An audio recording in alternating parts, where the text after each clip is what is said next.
নমস্কাৰ সকলোকে আৰু এইফালে দেখিছে আজিও খানা বনাই আছোঁ আৰু যেহেতু আপোনালোকে দেখিয়ে থাকে প্ৰায় মাজে মাজে এনেকৈ খানা চানা বনাই খাই থাকোঁ আমি ভাল লাগে আৰু দিনটোৰ দৈনন্দিন ব্যস্ততাৰ কামবোৰ যেতিয়া আমি সামৰি আৰু সন্ধিয়াৰ সময়ত শেষত যেতিয়া এনেকৈ কিবা এটা খানা আয়োজন কৰোঁ আৰু সকলোৱে এই প্ৰীতিভোজটোৰ কাৰণে বিৰাট ভাল লাগে আচলতে খাই আৰু মন গ'লেই হ'ল আমি প্ৰায়ে মাজে সময়ে এনেকৈ খাই থাকোঁ আৰু বিশেষকৈ আজিৰ খানাটো অৱশ্যে আমি ডনেশ্যন কৰি পেলাই খোৱা নাই আজিৰ খানাটো এই দেখিছে নহয় মোৰ ককাইদেউ ৰাতুল গগৈ কিছুদিন আগতে মই এটা ভিডিঅ' আপলোড কৰিছিলোঁ তেওঁ পঞ্চায়ত ইলেকশ্যনত বৰ্তমান জয়লাভ কৰিছে আৰু এই ভিডিঅ'টোৰ জৰিয়তে ককাইদেউলৈ অশেষ অভিনন্দন জ্ঞাপন কৰিছোঁ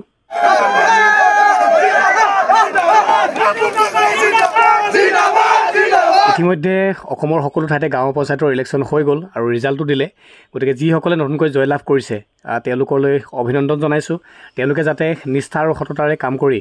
তেওঁলোকৰ নিজৰ নিজৰ গাঁওখন নিজৰ নিজৰ পঞ্চায়তটো যাতে উন্নতি সাধন কৰে তাৰে কামনা কৰিছোঁ আৰু ককাইদেউ যে জিকিব সেইটো আমি আশাবাদী আছিলোঁ কিন্তু বিপুল ভোটত জয়লাভ কৰিছে সেইটো আমাৰ বেছি ভাল লাগিছে আৰু সেই ফূৰ্তিতে আজি আমি সৰুকৈ এটা থুলমূলকৈ প্ৰীতিভোজ আয়োজন কৰিলোঁ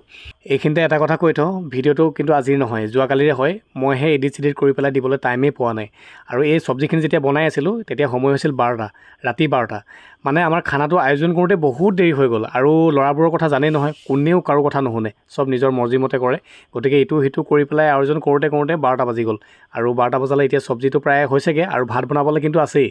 আৰু জুইকো আজি বহুত বেছি প্ৰব্লেম দিলে বতাহ মাৰি আছিলে বহুত সেইটো কাৰণে অলপ কষ্ট হ'ল বাৰু যি কি নহওক চব্জি যেনেকুৱাই নহওক ভাত লাগে চাউলীয়া হওক চব্জি লাগিলে বেয়াই হওক কিন্তু প্ৰীতিভোজৰ এই চব্জিকণ সেই ভাতকেইটা সোৱাদে বেলেগ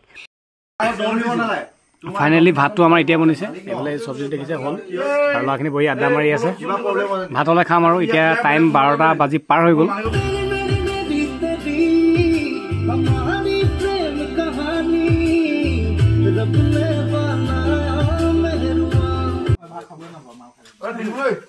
ভাই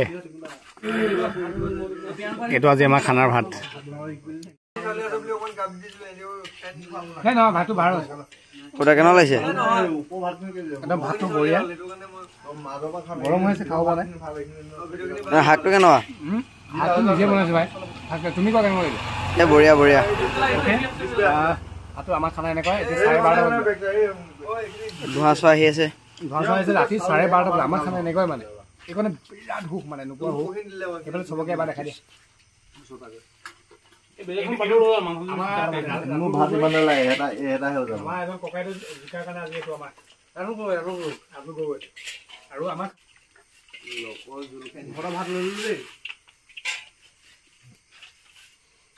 ফাইনেলি আজিৰ খানাৰ ভাতটো আমি সকলোৱে একদম পেট ভৰাই তৃপ্তিৰে খালোঁ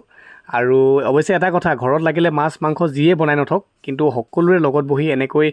ভোজৰ ভাত খোৱাটো মজাই বেলেগ আচলতে বহুত সুকীয়া আৰু আমি সকলোৱে খাই উঠিলোঁ পিছে আমাৰ এই ভাইটিটো খাই আছে মানে তাৰ ভাত খোৱা অলপ শ্ল' আৰু ভাত কেইটামান অৱশ্যে বেছিও খায় মানে উপায় নাই খোৱাৰ বয়স আৰু